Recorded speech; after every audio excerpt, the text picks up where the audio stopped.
আপনি বিদেশে দেখবেন যখন ছোট ছোট এই যেমন আন্দোলন হয় 20 জন 30 জন একটা ব্যানার দিয়ে দাঁড়াই থাকে, কারণ এখানে ওই অতগুলো লোক একসাথে জমায়েত করা তো সহজ নয়। কিন্তু আমাদের ক্ষেত্রে যেটা হয়েছে, শত শত লোক, হাজার হাজার লোক রাস্তায় নেমেছে এবং এটার পিছনে অনেক কাজ আছে। আমি বিশেষ করে এই যারা এখানে বসে আছেন প্রবাসী ভাইয়েরা, আমি তাদের কাছে অভিনন্দন জানাচ্ছি, কৃতজ্ঞতা প্রকাশ করছি। সেটা হয়তো আমাদের বিষয়টা যেমন এই যে রেমিটেন্স যোদ্ধারা যেমন রেমিটেন্স পাঠিয়ে যুদ্ধ করেছে, আবার রেমিটেন্স বন্ধ করেও যুদ্ধ করেছে।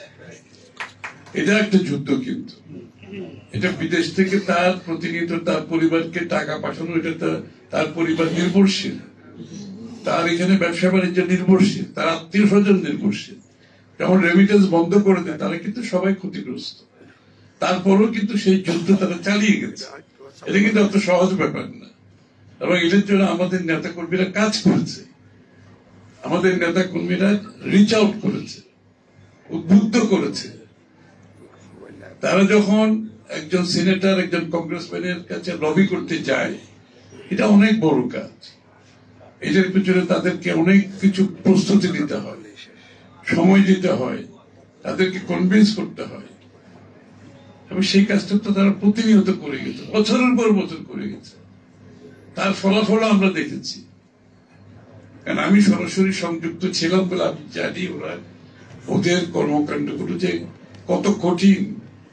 অনেকে নিজের ব্যবসা বাণিজ্য বাদ দিয়ে কাজগুলো করেছে, চাকরি বাকরিতে না গিয়ে করেছে।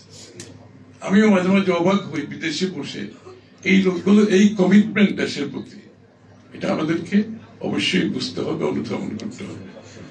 আমি প্রবাসীদের এই অবদানের জন্য একটা অনুরোধ করব আপনাদেরকে, কারণ এই যে আমি বললাম শেখ হাসিনার পতনের পিছনে এই আন্দোলন সংগ্রামের কৃতিত্ব সকলের, কিন্তু এটা আমাদেরকে আমাদের একটা হিস্টোরিক্যাল রেকর্ডের জন্য দরকার আছে, আমাদের একটা রেকর্ড করা।